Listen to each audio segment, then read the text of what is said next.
우리 다 같이 일어나셔서 우리 하나님 말씀 스가랴서 9장 9절 10절을 같이 합독하겠습니다. 두 구절이기 때문에 같이 한 목소리로 읽겠습니다.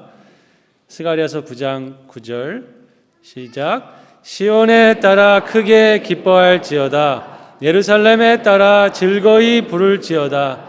보라, 내 왕이 내게 임하시나니 그는 공의로우시며 구원을 베푸시며 겸손하여서 나귀를 타시나니 나귀의 작은 것 곧 나귀 새끼니라.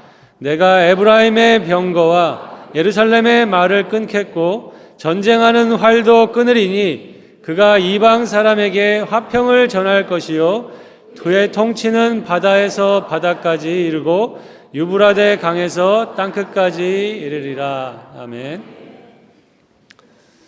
운전을 하다 보면은 이제 앞에 차를 보게 되고 앞에 차에 이렇게 범퍼 스티커라 그러죠. 그런 것들을 이제 붙이는 다니는 차를 보게 되는데 제 앞에 있는 차에 이러한 범퍼 스티커가 있다면 어떨까요? Don't follow me, follow Jesus.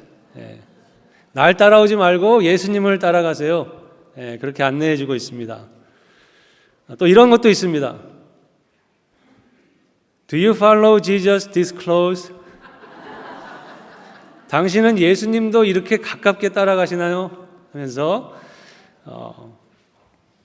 여러분은 무엇을 그렇게 열심히 따라가고 있습니까? 정말 예수님을 가깝게 따라가고 계신가요?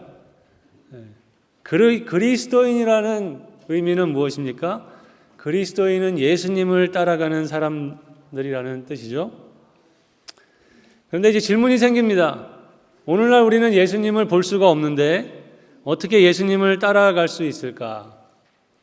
예수님을 따라간다는 것은 오늘 나에게 어떠한 의미일까? 예수님을 따라가는 삶이라는 것은 오늘 나의 삶에서 어떻게 나타나야 하는 것인가? 이렇게 교회를 꼬박꼬박 나오고 교회 생활을 열심히 하는 것이 예수님을 잘 따라가는 삶인가? 예수님을 따라간다는 것은 예수님을 닮아간다는 것으로 표현하는 것이 맞을 것 같습니다. 예수님을 따라가는 삶의 종착역은 다른 것이 아니라 예수님을 닮아 있는 나의 모습을 보게 되는 것이라고 믿습니다. 그러니까 저희들이 추구해야 되는 신앙생활의 목표는 예수님을 닮아가는 것이죠. 그러면은 정말 나는 예수님을 얼만큼 닮아 있을까 하는 질문을 던져야 될 줄로 믿습니다. 나는 예수님을 얼만큼 닮아 있을까? 많이 닮아 계시죠? 무엇으로 예수님을 닮아 있는 것을 알 수 있을까 하는 또 질문을 하게 됩니다. 무엇으로 예수님을 내가 닮아 있는 것을 알 수 있을까? 사도 바울은 이 고린도전서 13장, 우리 사랑장으로 유명한 고린도전서 13장에서 놀라운 선포를 하고 있습니다. 사실은 이것은 고린도 교회에 주는 편지인데 교회에 던지는 어쩌면 폭탄 선언과 같은 내용입니다. 잘 아시는 내용이죠? 내가 사람의 방언과 천사의 말을 할지라도 무엇이 없으면? 사랑이 없으면 소리나는 구리와 울리는 꽹과리가 되고 내가 예언하는 능력이 있어 모든 비밀과 모든 지식을 알고 산을 옮길 만한 모든 믿음이 있을지라도 무엇이 없으면? 사랑이 없으면 내가 아무것도 아니요. 내가 내게 있는 모든 것으로 구제하고 또 내 몸을 불사르게 내줄지라도 무엇이 없으면? 사랑이 없으면은 아무 유익이 없느니라.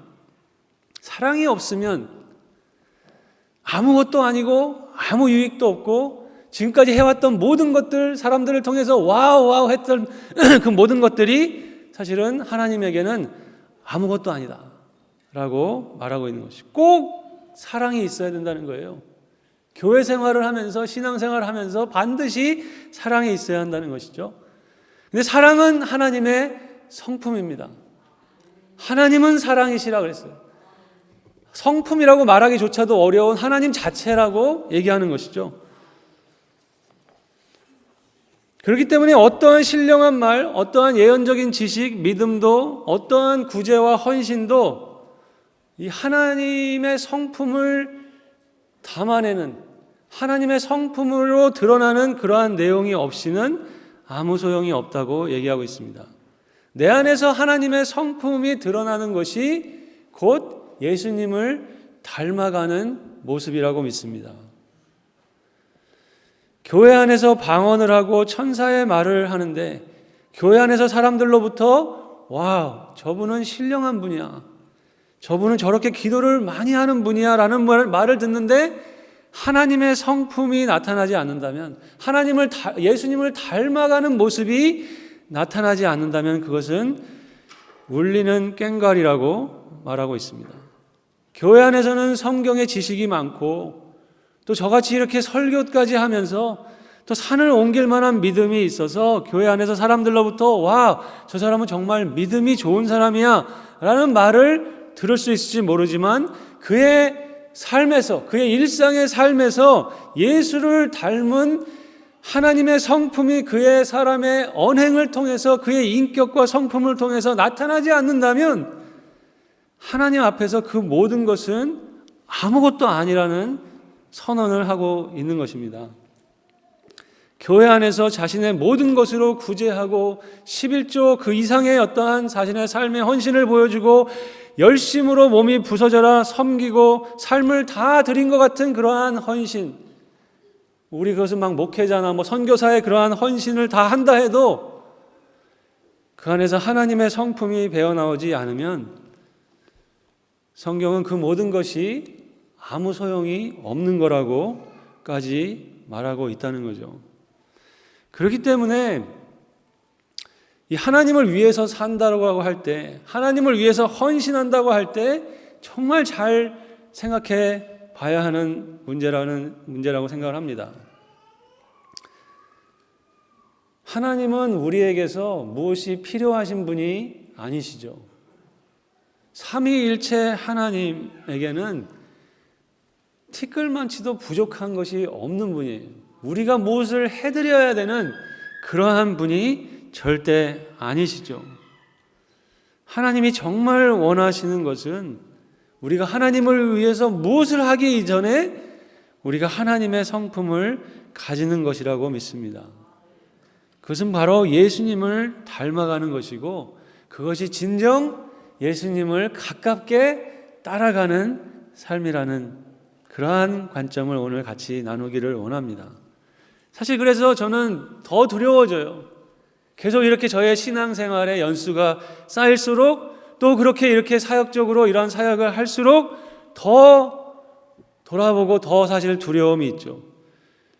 신앙생활을 그렇게 열심히 달려왔다고 하는데, 교회를 그렇게 열심히 다녔다고 하는데 정말 내 안에서 예수님을 닮은 모습이 없다면, 내 안에서 예수님을 닮은 그러한 성품과 인격으로 나타나지 않는다면 오늘 성경의 평가는 정말 가혹한 것이에요. 그래서 아무것도 아니었다, 헛산 것이다. 그래서 오늘 메시지의 제목을 이제 생활신앙으로라고 정해보았습니다. 사실은 말장난이에요. 신앙생활, 우리가 흔히 얘기하는 신앙생활을 이렇게 바꿔본 거죠. 신앙생활을 생활신앙으로 바꾼 것입니다.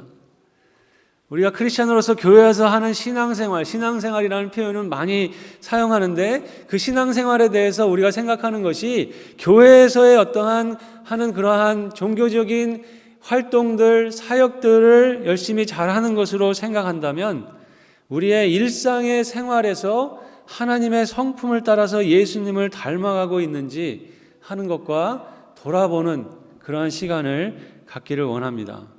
그래서 생활신앙을 한번 생각해 보는 것이에요. 우리의 대부분의 시간을 보내고 있는 우리의 일상의 생활에서 과연 나는 예수님의 어떠한 모습을 닮아가고 있는가 하는 것을 같이 나누려고 합니다. 오늘 스가랴 선지자의 그 예언을 같이 읽었습니다. 이 스가랴 선지자는 정말 성령의 감동으로 이 메시아로 오실 예수 그리스도에 대한 놀라운 예언들을 이 스가랴서가 우리에게 하고 있습니다. 그래서 신약 성경에서도 많이 인용되는 본문이 이 스가랴서의 내용이에요. 확실히 그 성취된 예수 그리스도에 대한 예언들을 소개하고 있습니다. 오늘 본문도 그러한 내용이죠. 우리 스가랴서 9장 9절을 다시 한번 함께 읽어보겠습니다. 시작.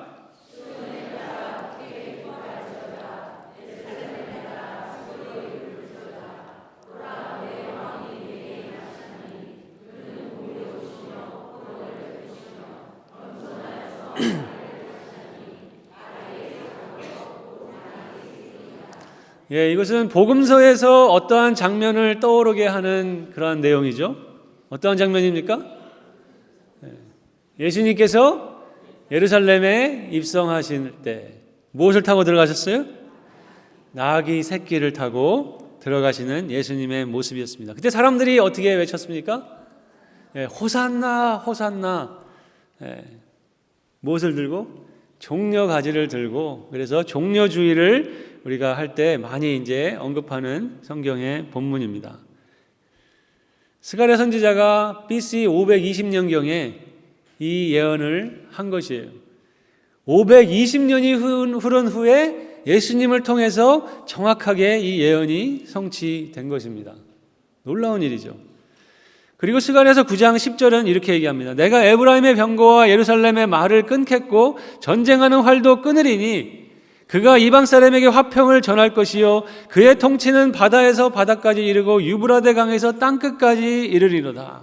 힘을 상징하는 에브라임의 병거나 예루살렘의 말이 아니라 전쟁에서 사용하는 활이 아니라 겸손하여 나귀 새끼를 타고 오신 메시아 예수 그리스도를 통해서 그가 예수 그리스도가 이방 사람에게 모든 사람들에게 화평을 전할 것이다. 이 놀라운 구원의 복음을 증거할 것인데 그의 통치가 그것을 통해서 이미 임한 하나님 나라의 통치가 바다에서 바다까지 이르고 유브라데 강에서 땅끝까지 이를 것이다 라는 예언인데 그 예언이 오늘 우리가 성취된 현장에 서 있는 거죠. 스가랴 선지자를 통해서 한 2500년 전에 예언된 이 말씀이 오늘 이루어진 그것을 느끼면서 지금 여기에 우리가 와 있는 거예요. 우리가 한국 사람으로서 이렇게 미국까지 와가지고 메릴랜드에 와서 오늘 이 말씀을 읽고 있다는 것, 그리고 예수 그리스도를 예배하고 있다는 이 놀라운 사실. 전율이 오셔야 되는데 감동이 되셔야 돼요. 그런데 여기서 주목하게 되는 표현이 있습니다. 스가랴서 9장 9절을 다시 한번 띄워주시면 내 왕이 내게 임할 것인데 그는 공의로우시며 구원을 베푸시며. 여기까지는 너무 좋아요. 메시아, 기름 부음을 받은 왕, 구원자로 올 것이고 그는 공의로우시고 구원을 베푸실 것인데 그런데 그 다음 표현이 그는 겸손하여서 나귀를 타시는데 나귀 새끼를 탈 것이라고 말하고 있습니다. 여러분, 왕과 겸손이라는 단어는 같이 함께 어울릴 수 있는 단어가 아니라는 거예요.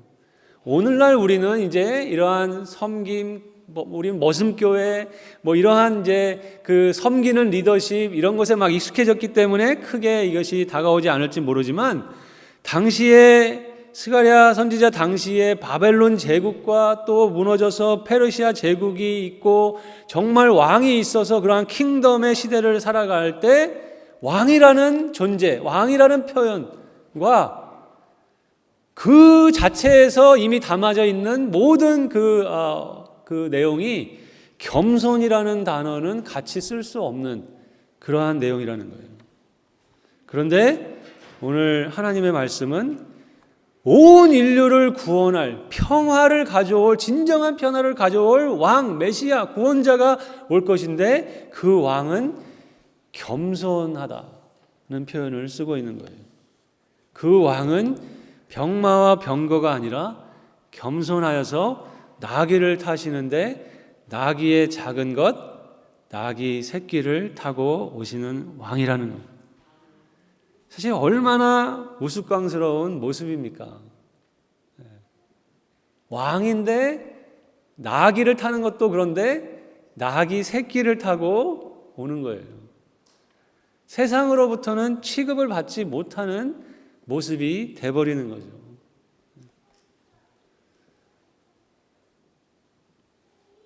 이 땅에 오신 예수 그리스도, 하나님의 본체, 그분이 겸손의 옷을 입고 오셨다는 것을 의미하고, 아니 예수님은 그냥 그 겸손 자체이신 것을 보여주고 있습니다. 삼위일체 하나님의 독특한 성품이 겸손이라는 거예요. 그래서 예수님을 닮아가는 사람은 그 사람의 성품 안에 겸손이 있어야 되는 사람이라고 보는 겁니다. 예수님을 따라간다고 할 때 그것은 예수님을 닮아가는 것인데, 예수님을 닮아가는 사람은 겸손한 사람이 되어야 될 줄로 믿습니다. 여러분 겸손하신 분인가요? 겸손하세요? 겸손하지 않으세요? 우리 3부 예배는 그래도 겸손하시네. 네. 겸손하신가요? 해서 내가 나오면은 이제 1부 예배에서는 실수로 내가 나왔어요. 네. 제가 좀 겸손해서 하는 말인데 하는 순간 그 사람하고 겸손은 상관이 없게 되는 거예요. 네. 겸손을 의미하는 히브리어와 헬라어는 사람이 홀로 있을 때의 자기 판단의 기준에 의해서가 아니라 반드시 외부 사람들, 반드시 다른 사람, 반드시 타인을 향한 행동에서 나타나는 그 사람의 태도를 의미한다라고 겸손에 대한 성경 사전의 정의입니다. 겸손은 반드시 관계적인 단어라는 거예요. 누군가의 관계에서 드러나는 성품이라는 거예요. 자기가 자기 스스로를 겸손하다고 하는 순간 그 사람과 겸손은 완전히 상관이 없어진다는 거예요. 여러분이 지금 생각할 때 여러분의 주변에서 겸손하면은 떠오르는 누군가가 있으신가요? 겸손하면 이분이 떠오르는 그런 분이 계세요? 자기를 떠올리시면 안 되고 겸손이라는 주제를 생각할 때 성경을 묵상하면서 다윗을 생각하게 됐습니다. 다윗. 사실 구약 성경의 가장 대표되는 인물 중에 한 명이죠. 그리고 사실 유대인들이 가장 존경하는, 그들의 역사에서 가장 위대한 존경하는 인물을 뽑으라고 하면 다윗이 아마 들어갈 겁니다. 사실 구약 성경 전체에서 가장 최고의 위치에 올라간 사람이죠. 다윗의 이야기를 잠깐 보면 다윗이 이세의 막내 아들로서 이 사무엘 선지자를 통해서 왕으로 기름 부음을 받았습니다. 그러나 아직은 왕이 되질 않았죠. 왜냐하면 누가 왕이 있었어요? 사울 왕이 이스라엘의 초대 왕으로, 사울이 여전히 왕으로 있었습니다. 이 사울 왕은 골리앗을 무너뜨린 다윗이 필요했는데 그 다윗에 대한 시기심이 생기는데 그 시기심이 사울 왕을 사로잡게 되죠. 급기야 사울 왕이 다윗을 수시로 죽이려고 하게 되죠. 시도 때도 없이 다윗을 향해서 창을 던지게 됩니다. 다윗은 사울 왕을 피하는 것도 이제 한계가 있어서 숨어 다니는 신세가 돼버리죠. 그러한 시절을 몇 년? 10년을 사울 왕을 피해 다니며 황무지 광야를 도망 다니고 숨어 다니는 그러한 삶을 살아야 되는, 이미 자신도 왕으로 기름 부음을 받았는데 그런 다윗 왕을 한번 상상을 해보십시오. 그날도 이제 십광야라는 하길라 산에 숨어 있는 다윗, 이 다윗을 잡기 위해서 이 사울 왕이 3,000명을 이끌고 쫓아왔습니다. 수색 작업을 하는데 못 찾아가지고 밤이 깊은 바람에 사울 왕이 깊은 잠에 들었다고 했습니다. 그때 다윗과 다윗을 함께했던 아비새가 다윗에게 이렇게 말합니다.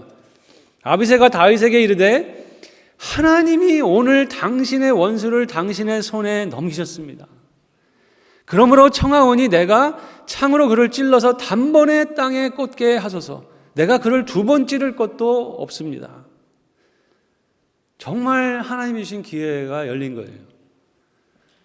정말 억울하게 10년의 시간을 쫓겨다녀야 되는 그러한 신세가 된 다윗. 그런데 다윗은 그것을 허락하지 않죠. 그리고 사울왕의 창과 물병만을 가지고 옵니다.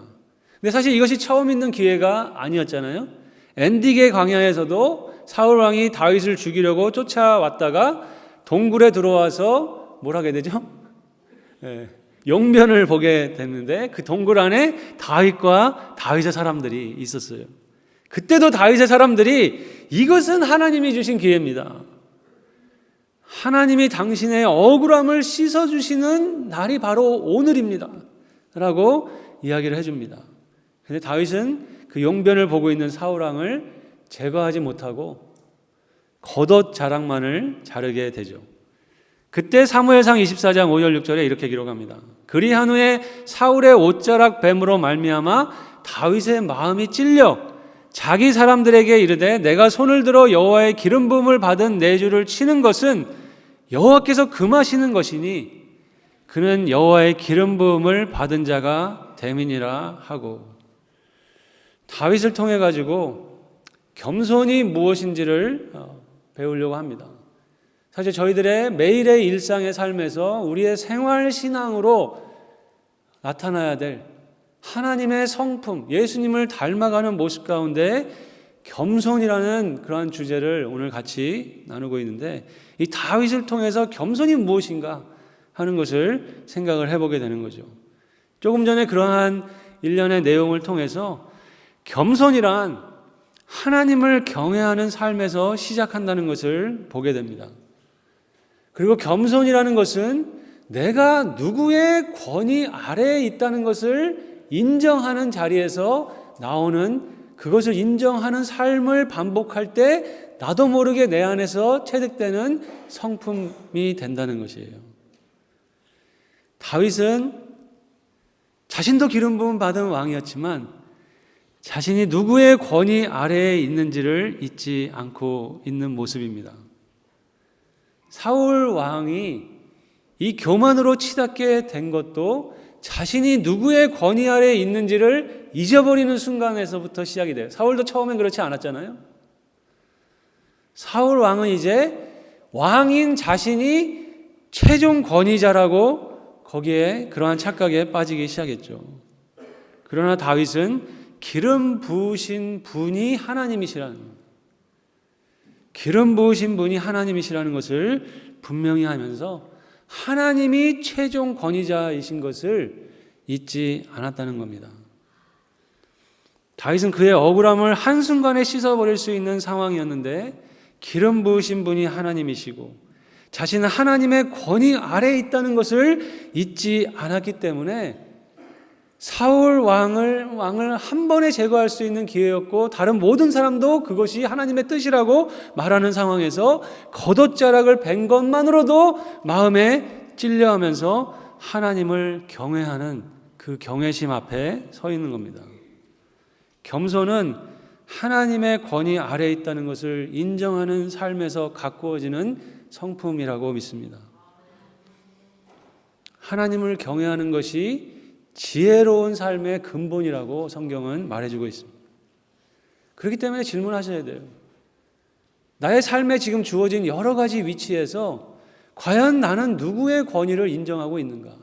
내가 누구의 권위 아래에 있다는 것을 잊지 않고 있는 것인가? 내가 하나님을 경외한다는 것은 나의 신앙생활, 나의 생활신앙, 그 모든 것에서 어떠한 모습으로 나타나야 합니까? 그것이 바로 겸손의 모습으로 나타난다는 거예요. 생활신앙으로 이 겸손을 적용하는 저희들이 되기를 바랍니다. 거기서 예수님을 닮아가는 모습이 그 과정에서 자기도 모르게 나타나게 된다는 거죠. 이것이 이제 우리가 가장 많이 시간을 보내고 관계를 갖는 그러한 일상의 생활 속에서 이루어져야 한다는 거예요. 부부관계를 생각해 볼 때, 여러분, 부부관계에서 나는 겸손한 남편인가요? 나는 겸손한 아내인가요? 자신을 생각하시기 바랍니다. 자기 아내를 생각하면서 저 아내가 지금 겸손한가 생각하지 마시고, 내가 남편이고 내가 아내면 내가 겸손한 남편인가? 내가 겸손한 아내인가를 한번 생각해 보세요. 내가 겸손한 아빠인가? 내가 겸손한 엄마인가?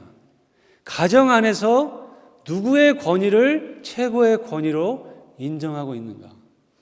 나는 누구의 권위 아래에 있다라고 정말 믿고 있는가? 그렇기 때문에 다윗이 그렇게 세심하게 행동하는 것처럼 나도 그것을 인정하고 나의 행위를, 나의 언행을 그 아래 가져가는 것인가? 바울은 에베소서에서 남편과 아내들에게 이렇게 얘기하죠. 부부관계, 결혼생활에 아내들이여 자기 남편에게 복종하기를 주께 하듯 하라. 남편들이여 아내 사랑하기를 그리스도께서 교회를 사랑하시고 그 교회를 위하여 자신을 주심같이 하라. 요 말씀 바로 위에 에베소서 5장 21절이 이렇게 시작합니다. 같이 한번 읽어보겠습니다. 시작. 그리스도를 경외함으로 피차 복종하라. 그리스도를 경외함으로, 이것은 내가 누구의 권위 아래 있는지를 분명하게 확인하는 시간입니다. 이 부부관계, 이 말씀 이후에 이제 아내들이여 남편들이여 말씀해 주는 거거든요.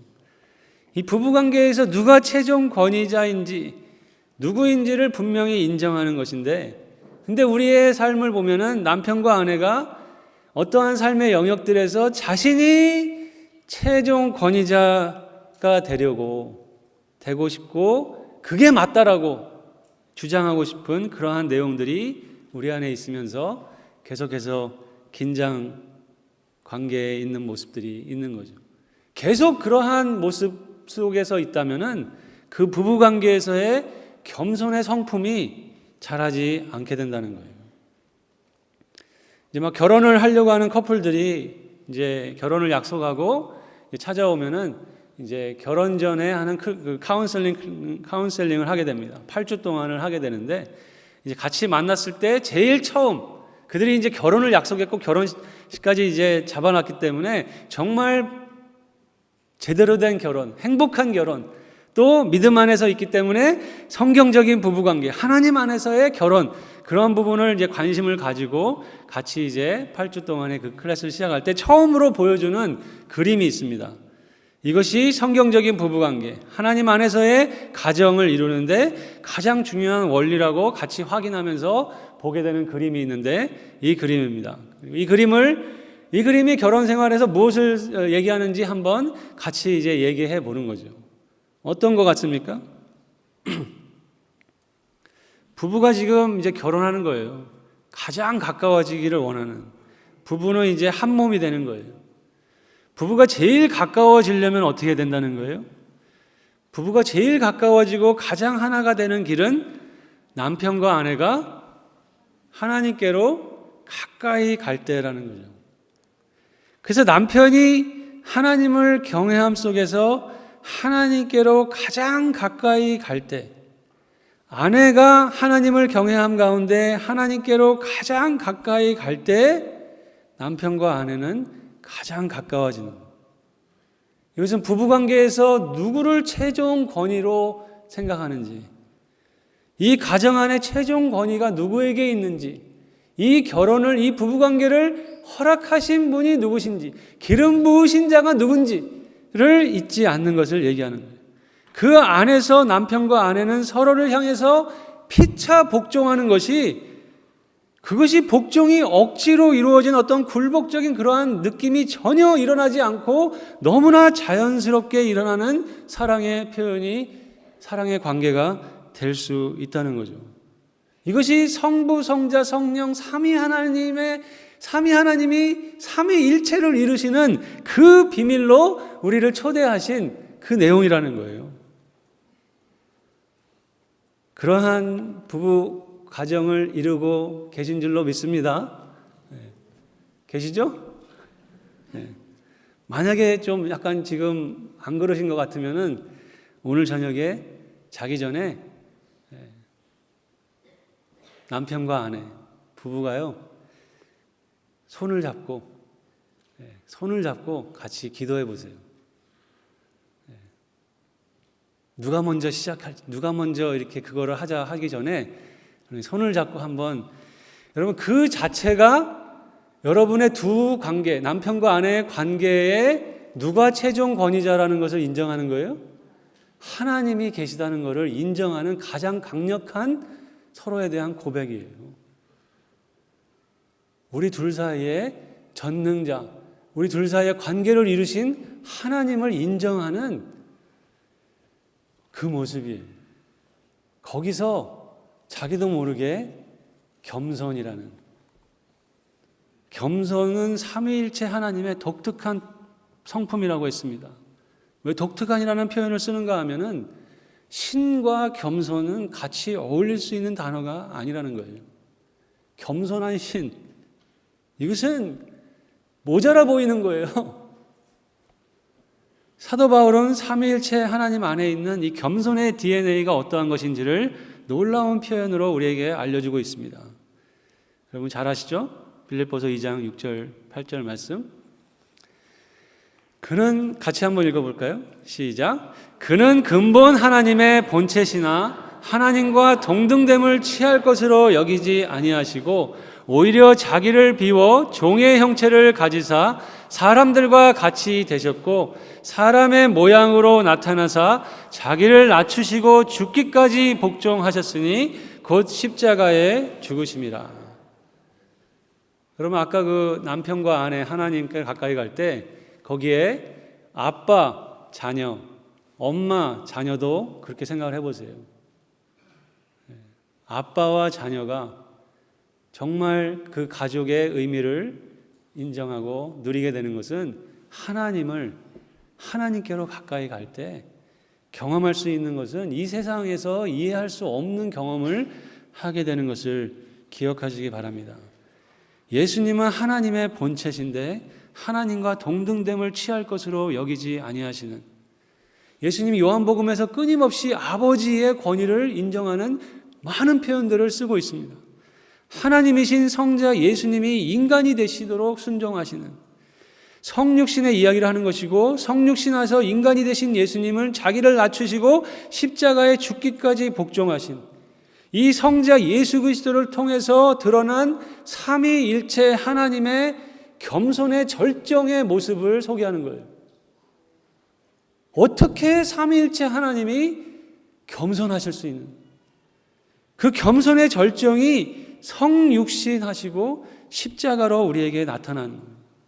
성육신은 상대방의 위치까지 내려가는 거예요.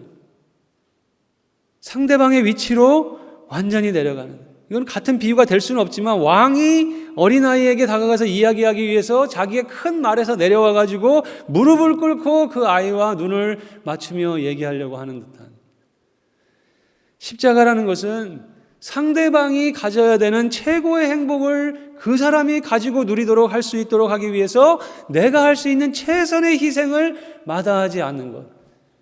그렇기 때문에 겸손은 관계 안에서 드러나는 최고의 성품이 된다는 거예요.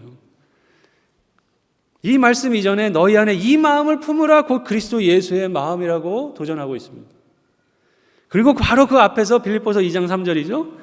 누구든지 아무 일에든지 다툼이나 허영으로 하지 말고 오직 겸손한 마음으로 각각 자기보다 남을 낮게 여기고, 오직 겸손한 마음으로 각각 자기보다 남을 낮게 여기고, 너희 안에 이 마음을 품으라 곧 그리스도 예수의 마음이니 그는 근본 하나님의 본체신데 하나님과 동등됨을 취할 것으로 여기지 아니하시고 사람이 되시고 낮추시고 십자가에 죽으셨다는 거예요.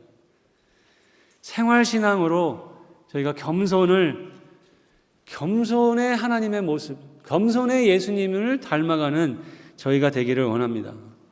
예수님이 그러셨죠. 듣기만 하고 행하지 않으면 모래 위에 짓는 집이다. 듣고 어떻게 된다? 행해야 된다 그랬어요. 그때 행한다는 말이 put it into practice. 기억하세요? put it into practice. 연습을 계속 하셔야 된다는 거예요.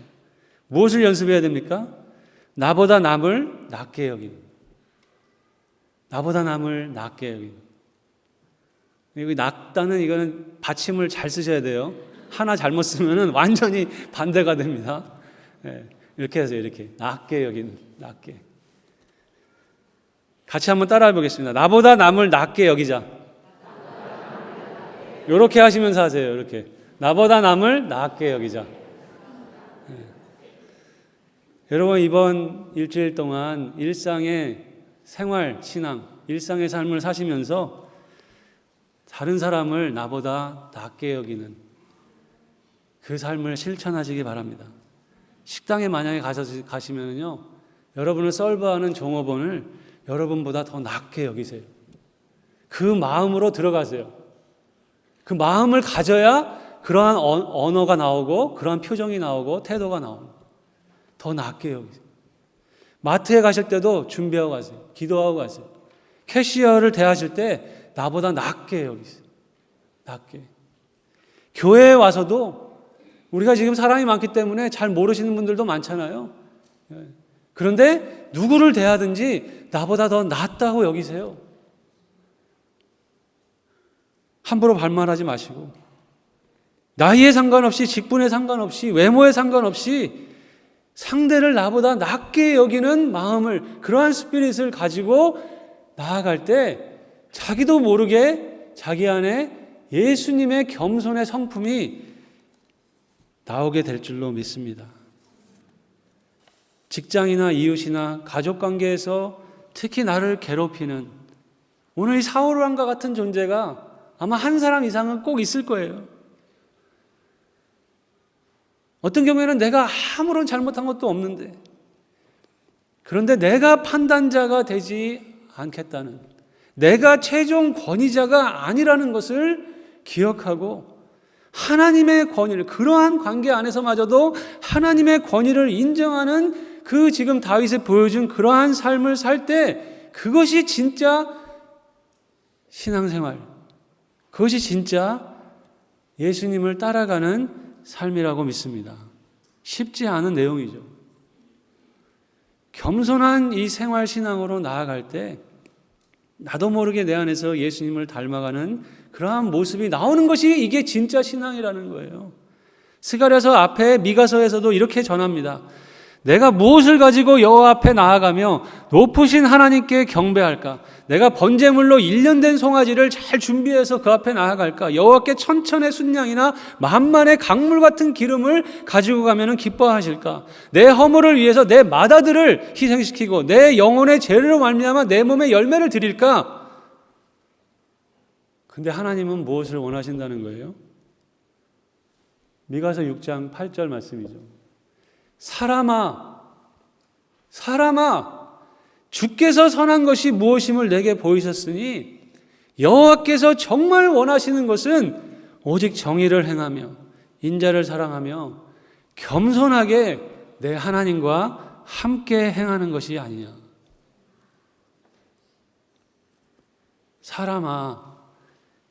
사람이 되라는 거예요. 여호와께서 정말 원하시는 삶은 우리의 신앙생활도 열심히 해야죠. 그러나 우리의 대부분의 시간을 보내는 가정과 이웃과 직장과 모든 삶의 현장에서 겸손하게 하나님과 함께 행하는 삶이라고 믿습니다. 하나님이 가장 함께 하고 싶어 하는 사람이 겸손한 사람이라는 거예요. 왜냐하면 겸손한 사람이 진짜 사람, 원래 사람이기 때문에 그렇다는 거예요. 이게 무슨 말이냐? 진짜 사람, 원래 사람이 무슨 말이냐? 겸손을 영어로 뭐라고 합니까? humility, humble하다는 humble. 사람은 영어로 뭐라 그래요? human이라 그래요. humility, human. 뭔가 비슷한 발음이죠? 그 라틴어에 같은 어원을 쓰고 있는데 그 어원은 흙이라는, 땅이라는 뜻이라는 거예요. 성경은 하나님이 사람을 만드실 때 무엇으로 만드셨다고 했습니까? 무엇으로? 흙으로 만들었다. 그래서 사람은 흙으로 와서 흙으로 가는 존재라고 성경은 알려주고 있습니다. 사실 사람이 이것을 잊지 않으면은 교만해질 수가 없는 거예요. 이 너무나 단순한 사실만 잊지 않아도 교만해질 이유가 아무것도 없는 거죠. 그래서 토마스 머튼이라는 분은 인간은 교만하면 부자연스러워지고 겸손하면 진실해진다. 그렇게 얘기합니다. Pride makes us artificial. 근데 humility makes us real. 교만하면은 사람이 부자연스러워지는데 겸손하면 사람이 진짜 사람이 된다. 원래 사람이 된다. 사람은 흑으로 만들어진 존재에서 왔기 때문에 자기를 막 나타내려고 하고 우쭐대고 어깨에 힘이 들어간다는 표현을 쓰죠. 자신을 과대 표장하려고 하면 그게 사람답지 못한 모습이 된다는 거예요. 그런데 그 교만이 자연스러운 상태로 간 사람은 진짜 끝난 거예요. 구제불능이에요. 그래서 그런 사람 하나님이 대적하신다고. 베드로, 교만한 자는 하나님이 대적하신다. 눈에 뵈는 게 없어졌기 때문에 하나님도 안 보이잖아요. 사람은 다만 겸손할 때라야 비로소 나와 남에게 모두 진실한 존재가 된다. 나는 하나님이 흙으로 만든 존재지. 그렇게 하나님이 만든 사람이 되어야 합니다. 그러면 그 안에 이미 겸손이 있는 거죠. 다윗의 이야기로 다시 돌아가 보겠습니다. 사울 왕이 전쟁에서 죽게 됐어요. 드디어 다윗은 이스라엘의 왕으로 등극을 합니다. 이제 이스라엘 나라에 다윗 위에 아무도 없습니다. 다윗은 실제 왕이 되어서도 언약궤를 예루살렘으로 가지고 오고 하나님 앞에서 진정한 예배자의 모습을 보여주면서 겸손을 잃지 않는 그러한 모습을 보여주었습니다. 그러나 다윗은 밧세바와의 간음을 저지르게 됩니다. 그녀의 남편 우리아를 전쟁에서 죽게 만드는 죄악의 길로 치닫게 됩니다. 하나님의 사람으로 쓰임받던 다윗의 삶이 한순간에 끝나버리는 그러한 위기 상황입니다. 그때 나단 선지자가 다윗이 어떠한 죄를 저질렀는지 비유를 통해서 말을 해줍니다. 다윗이 그것이 자신인 줄을 깨달았나요? 그 비유가 자신을 얘기하는 것인지 깨닫지 못했습니다. 그때 나단 선지자가 다윗 왕을 향해서 당신이 그 사람이라, 당신이 그 사람이라는 직언을 해버립니다. 다윗은 자신이 이스라엘의 최종 권위자예요. 자신의 죄를 지적하는 나단 선지자를 그 자리에서 처리해 버릴 수 있는 사람입니다. 위치예요. 아마 그랬으면 정말 하나님의 사람 다윗의 이야기는 사울 왕과 다름없는 결말로 되어 버렸을 겁니다. 그런데 다윗은 당신이 그 사람이야 라는 그 지적 앞에서 철저히 통회, 자복, 회개의 길로 나아갑니다. 다시 한번 자신이 누구의 권위 아래에 있어야 하는지, 한순간 한 시절도 예외 없이 하나님의 권위 아래에 있어야 하는 자신을 발견하면서 그 자리로 자신을 가져갑니다. 하나님을 경외하는 자리로 가져갑니다. 그러면서 드린 하나님을 향한 기도가 시편 51편이에요. 여러분, 시편 51편을 우리는 매번 찾아가서 같이 읽어야 될 줄로 믿습니다. 내가 죄악 중에 출생하였으며 어미가 나의 죄 중에 나를 잉태하였나이다. 보소서 주께서는 중심이 진실함을 원하시오니 내게 지혜를 은밀히 가르치시리이다. 우슬초로 나를 정결하게 해주십시오. 내가 정하리이다. 나의 죄를 씻어주소서. 내가 눈보다 희리이다. 주의 얼굴을 내 죄에서 돌이켜 주십시오. 내 모든 죄악을 지워주십시오. 하나님이여, 내 속에 정한 마음을 창조해 주시옵소서. 내 안에 정직한 영을 새롭게 하여 주시옵소서. 나를 주 앞에서 쫓아내지 말아 주시옵소서. 주의 성령을 내게서 거두지 말아 주시옵소서. 주의 구원의 즐거움을 내게 회복시켜 주시고 자원하는 심령을 주사 나를 붙들어 주옵소서. 하나님 앞에서 가장 겸손한 모습은 내가 누구인지를 아는 것인데, 그것은 내가 하나님 앞에 설 수 없는 철저한 죄인이라는 것을 고백하는 마음이라고 믿습니다. 이것을 잊어버리는 순간, 이것은 이미 과거에 내가 했던 것이라고 기억하는 순간 우리는 겸손에서 멀어지는, 성 어거스틴이 인간이여 그대가 인간임을 알지어다. 그대의 온전한 겸손은 자신을 아는 것이다. 내가 어떠한 죄인인지를 아는 것. 주님, 저는 죄인입니다. 제가 어떻게 여기에 나와서 이러한 설교를 할 수 있습니까? 저는 죄인이에요. 우리의 모든 삶이 그렇습니다. 무엇을 주장할 수가 있습니까? 내가 죄인입니다. 정결한 마음 주시옵소서. 오 주님, 정직한 영을 새롭게 하여 주시옵소서. 나를 주님 앞에서 멀리하지 마시고 주의 성령을 거두지 마옵소서. 그 구원의 기쁨을 다시 회복시켜 주시고 변치 않는 마음 내 안에 주시옵소서.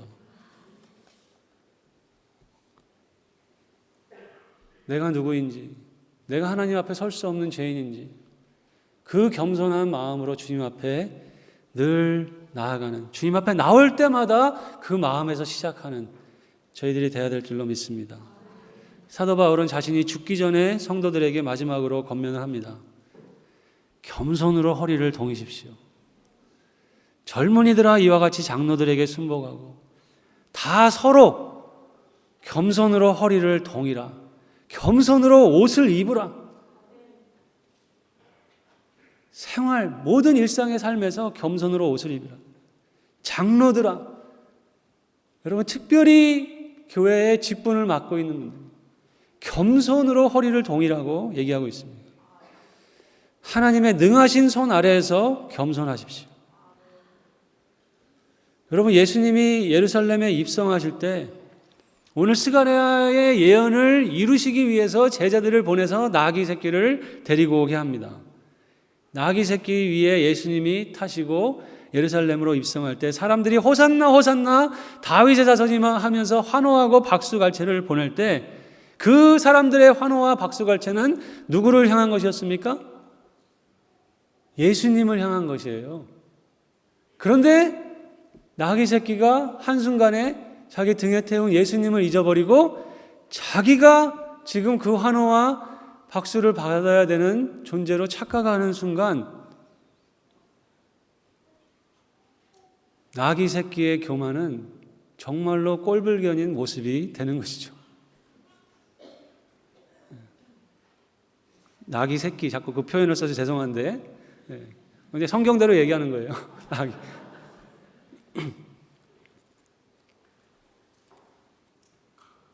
내 등에 예수님이 타고 있다는 것.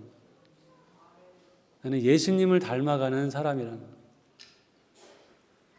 그 모든 시선이 예수님께로 가는, 겸손하게 내 하나님과 함께 행하는 그러한 생활 신앙에서 예수님을 닮아가는 모습을 갖게 되기를 주님의 이름으로 축원합니다. 같이 기도하겠습니다. 하나님 아버지, 이번 한 주간도 저희들을 각자의 일상의 삶에서, 부부관계에서, 자녀들과의 관계에서, 가정 안에서, 이웃 안에서, 직장 안에서, 모든 사회생활 안에서 다른 것이 아니라 겸손하게 내 하나님과 함께 걷는 그러한 삶으로 나아갈 수 있도록 도와주시옵소서. 겸손하게 오늘 하루 하나님과 함께 걸었다면 그것이 오늘 나의 사명을 이룬 것이라는, 그 어떠한 대단한 거창한 사명보다 지금 오늘 이 순간 겸손히 하나님과 함께 걸어가는 것이, 그것이 오늘 나의 사명이다. 그러한 마음으로 나아갈 수 있도록 은혜를 베풀어 주시옵소서. 우리 스스로를 속이지 않게 하여 주시고 교회가 교회를 스스로 속이지 않게 하여 주시옵소서. 삼위일체 하나님 안에 있는 이해할 수 없는 겸손을 따라가는 저희들이 되도록 도와주시옵소서. 예수님의 이름으로 기도했습니다.